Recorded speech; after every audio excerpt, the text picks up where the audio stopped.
এই টেবিলটা মুছতে দে, কাস্টমার আসলে দিতে বসতে দিস। আর ওই বাতের ওটা ডাইকে রাখ, তখন কাজ কাম আসলে ঠিক নাই। ভাই আপনার স্টুডেন্টের এই অবস্থা কেন? আগে তো অনেক সুন্দর ছিল, জমজমাট ছিল, ও ভাই এখন তো অবস্থা খুব খারাপ হয়ে গেছে।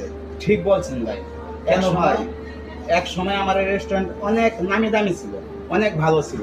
এই শহরে কোনো লোক যদি নতুন আসতো আমার রেস্টুরেন্টে একবেলা না খায়া যাইতো না, অনেক নাম দামি ছিল ভাই।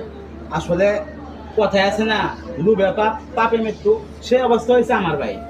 কারণ কি জানেন, অসৎ ব্যবসায়ের কোনো দাম নেই। পাক নাই। সৎ ব্যবসা করবেন, ভালোভাবে ব্যবসা করবেন, দেখবেন যে আপনার উন্নত আলাই করে দিব বা দিন দিন পরিণতি ভালো হবে। আসলে অসৎ ব্যবসা করে লাভ নাই। কিছু লোকজন রাখছিলাম কাজের জন্য, সেই লোকগুলো আমার সাথে 2 নম্বরে